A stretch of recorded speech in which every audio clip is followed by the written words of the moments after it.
Hi y'all, Freeze Cracked here. Hey, I haven't made a video in a while. I also have not napped in a while. I've been laying off, haven't napped. And I haven't taken any practice hits today, so this is going to be a real wild experiment.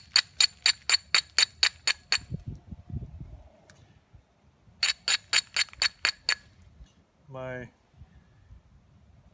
son has been finding some cool stuff arrowhead wise, points and things, and I sort of been laying off to run around with him and look for stuff. But I think that's gonna slow way down for some reasons, and he's gonna be busy, and I need to get back to napping anyway. This, what I wanted to do, I think this is heated material if I recall, slightly heated. It's a great spall.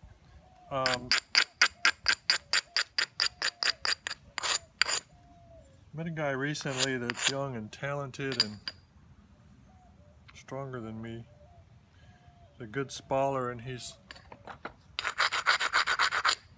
kind of in the rock game now. Andy Bennett of Fredericksburg, Texas. Dang. Don't blame him, because I'm hitting on cortex, soft cortex here, and I haven't been hitting. I'm going to move over here and take a shot right there along that ridge. Still need to get rid of this, some of this cortex.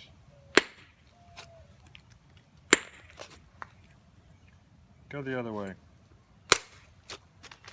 Sometimes, even though, you know, you're turned to that side, if you've got that chalky cortex, what you do is just momentarily take a head or two the wrong direction, like that, to get rid of it. And then, you know, come back and do your hit the right way, the way that you meant to. I can't remember if this was heated or not.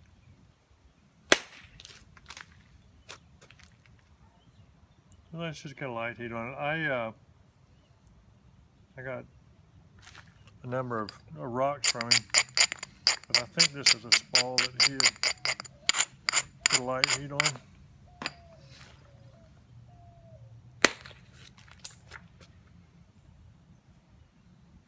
It's just about what I like. Some people might want a little more heat, but about what I like. I'm just blending these things into here. That was kind of a ridge along there where the thing rippled a bit.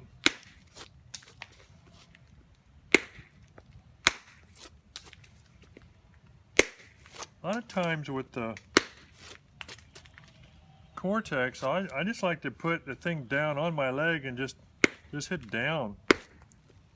Get a little bit of it off and let it wrap, but you don't want to get too much of it.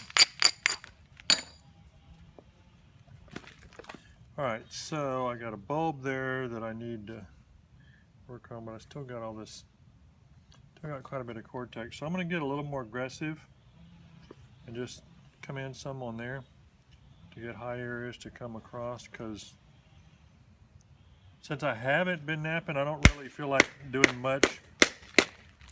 I don't feel like doing a big wide thing or a complicated thing. I just feel like hitting.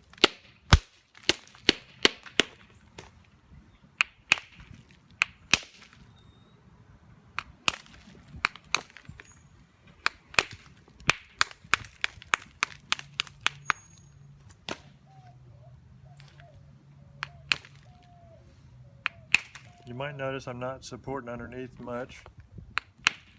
I could be, but when you're hitting straight down, it isn't really a big deal. There's a little bit of a flare there, so even though I'm beveling here, it's not safe to hit back in there. So I'll need to do some back down this way to get rid of a little bit of that. And I was sort of holding my finger out there to sort of make it run a little farther than it would otherwise on a straight down shot like that. I'm just sort of holding it together to make it go a little farther towards the middle. Bear in mind, what you're seeing is freeze crack unpracticed. So I just hit harder on that to make it go a little farther. So you can see that turned it back where it's not a concavity anymore. So now I could continue if I want to turn this edge a little bit downward and then come across there. But I'm going to actually shoot across from the other side first to meet in the middle on those things, because this is all turned wrong now. Hope what I'm saying sounds halfway like it makes sense, because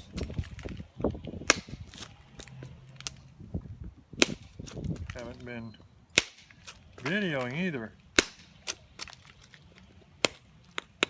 Just purely a practice session on a day that looks like it could rain on me at any moment.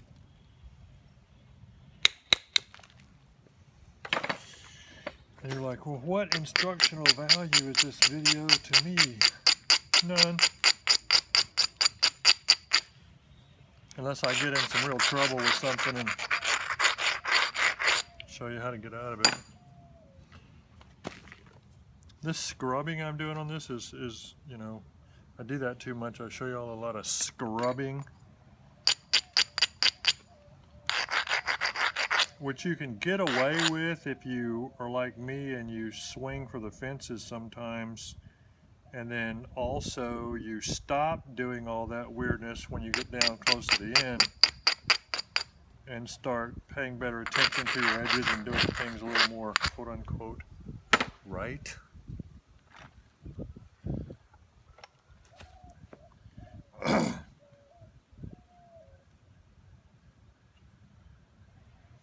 What the heck. Here we go. Wish me luck.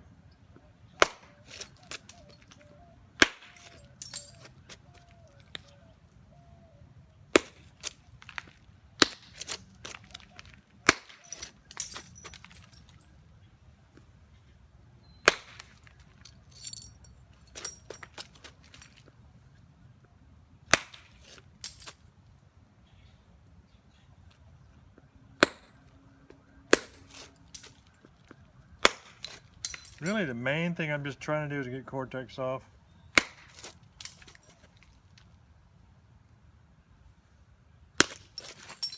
And a whole lot of what you just saw was the result of the leather, the thick leather. Putting quite a bit of force into it, downward, and then letting it just trap and run. And you can do it, you know, with your hand too. You don't have to do it leather. It just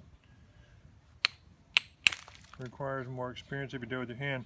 I hit that one thin and it broke, and you can see that little bit of breaking changed the angle inward more as it hinges down. See, if it breaks early before the flake goes, it starts hinging down. Well, the energy is still being put into the flake. So it starts hinging down, it changes the angle, it shoves it in, and it steps. And I've told y'all before, if you watch my other stuff, if you're getting steps near your edge and you know you're hitting hard enough with big enough mass, then probably your edge is failing prematurely because you're not preparing it strongly enough. That's a major deal, so please remember that part, if nothing else of this. Once you've been hitting for a brief period of time and you understand contours, then if you're getting hinges, it isn't because normally that you're hitting in a bad angle or that you're hitting into a concavity or something. And that's the mystery of it. You're like, well, what's happening? I mean, I'm hitting at the right angle. I'm hitting hard. I'm getting all these hinges. Well, probably your edge failing.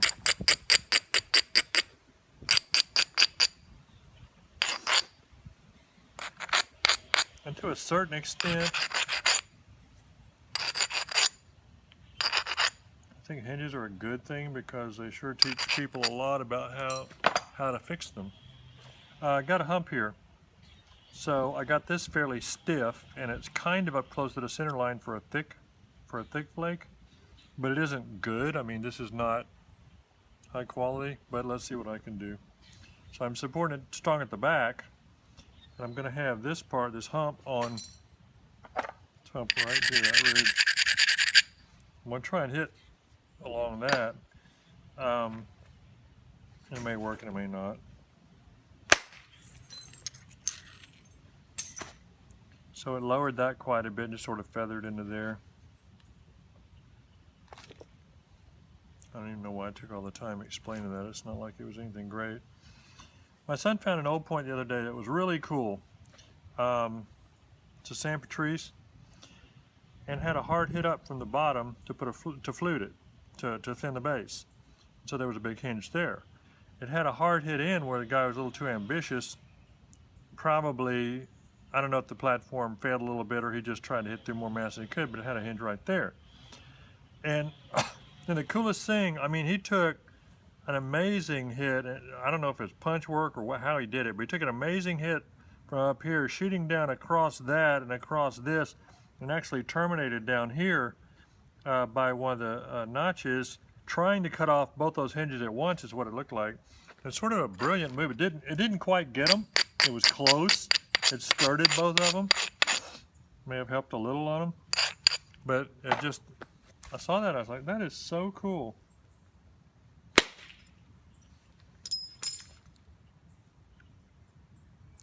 don't know if you can see how much I lowered and blended, but definitely helpful. Okay, so I got a big hump back here still.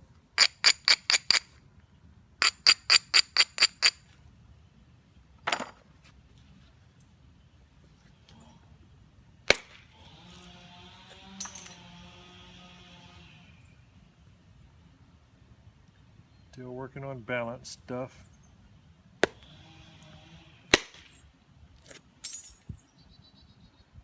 I should have actually hit up there before I hit in there because that did good, but I really should have hit up there. Just blended that into it. Same thing there, but didn't work. Just blending. Blending.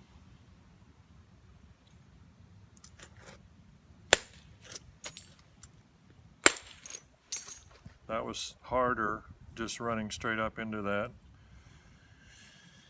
I still have a little bit of a, you can see the ends are still a little bit lower. No big deal, because I mean, I'm coming in. Gonna be coming in.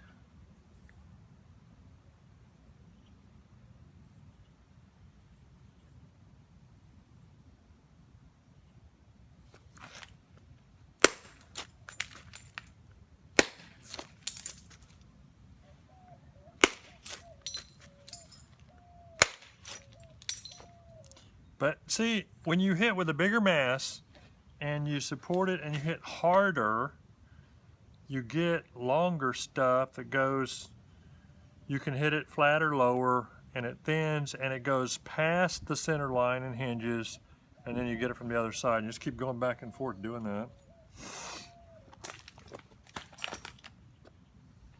But I do, if I show anything, okay, mistakes.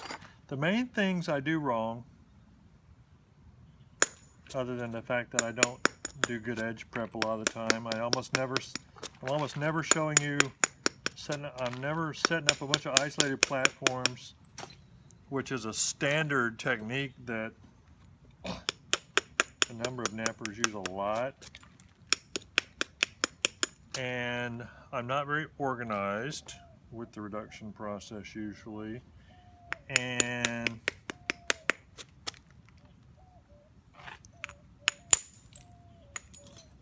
that ran all the way there. Just that one little hit with this support. And not being afraid to hit it. I mean, you just, it's a rock. You got to hit it. So let's see. Lack of organization, lack of good edge prep, scrubbing. I Always working off continuous platforms instead of isolating anything.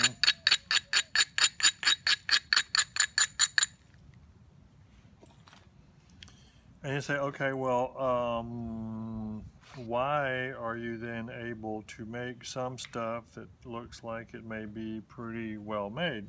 Well, because